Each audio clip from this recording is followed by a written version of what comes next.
بسم الله الرحمن الرحيم. ازيكم حبايبي؟ عاملين ايه؟ يا رب تكونوا بخير وفي احسن حال. انا ام احمد، بس جايلكم النهارده بره المطبخ نهائي. انا قررت ان انا ما ادخلش المطبخ النهارده واجيلكم كده بفيديو حلو ولذيذ هيعجبكم جدا جدا. وطبعا اللي يعرفني هي دي شغلتي اللي انا بشتغلها، لان كان في ناس بتسالني انت بتشتغلي ايه او مدرسه ايه. فزي ما انتم شايفين كده انا مدرسه شخبط شخابيط لخبط لخبيط، جاب الالوان ورسمها على الحيط زي ما انتم شايفين بالشكل ده. ده تمرين اسمه الزخارف الطبيعيه على الجدران. تمام. المفروض ان انا كنت اصوره معاكم من بدايه خالص، من بدايه تاسيس الحيطه اللي احنا اشتغلنا عليها دي، ولكن ما كانش بصراحه جه في باله كده. فالطلبه قالوا لي ايه يا مس، ايه رايك ايه نعمل فيديو حلو كده مع بعضنا واحنا بنشتغل؟ قلت لهم طب مش كنتوا تفكروني كنا خدناه من الاول. المهم احنا لحد ما وصلنا هنا بالنسبه للحيطه وتاسيسها وكده. كانت الحيطه دي طبعا زي ما انتم شايفينها كده كانت عليها شغل قديم.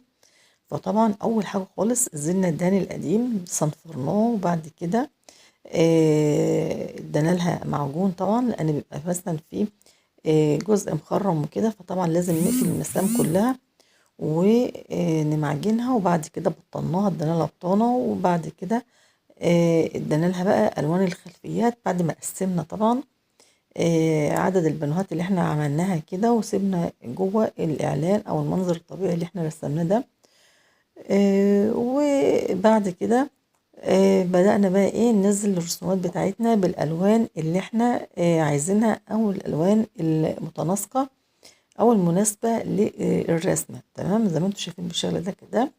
وده شغل البنات الجمال اللي انتم شايفينهم دول. انا مش عايزه اقول لكم بصراحه، البنات الجميله دي اللي شغاله واقفه على الحيطه دي من اجمل البنات موجوده عندي بصراحه، وما شاء الله عليهم، ادب واخلاق وكل حاجه وشطاره كمان يعني. انا من هنا بحييكم، وبصراحه انا مبسوطه منكم جدا جدا بصراحه، وربنا يسعدكم كده يا رب. وهناك المحاسب الغاليه حبيبه قلبي قاعده اهيت. وهنا برضو باقي الطلبة بتوعنا الجمال دول ما شاء الله. أنا عندنا شوية طلبة حلوة قوي، بنات جمال هم ما شاء الله زي الفل، وشغالين معايا والحمد لله. طبعا أنا كنت مشرفة معاهم هنا، أنا المشرفة على البنات الجمال دول. طبعا في البداية أنا أطلع الأول وأشتغل وأوريهم، وبعدين هما أنزل وهما يكملوا وينفذوا الشغل الجميل ده ما شاء الله. بصراحة أنا مبسوطة منهم، وبجد بحييكم وممتازين، انتوا رائعين بجد. ربنا يحميكم ويحفظكم حبايب قلبي، ودايما كده متجمعين، وإن شاء الله عندنا شغل تاني كتير، وأكيد هنعمل لكم تاني فيديوهات تانية برضو. ولأن احنا كنا مشغولين بجد، لأن احنا كنا شغالين في أكتر من تمرين، يعني مش ده بس، احنا كنا شغالين تمرين على الإزاز وتمرين على السيراميك، وعندنا كمان تمرين تاني كده لسه شغالين فيه.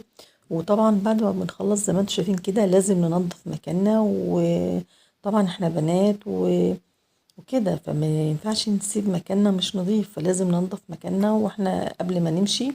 وده كان التمرين بتاعنا النهارده. ايه رأيكم فيه؟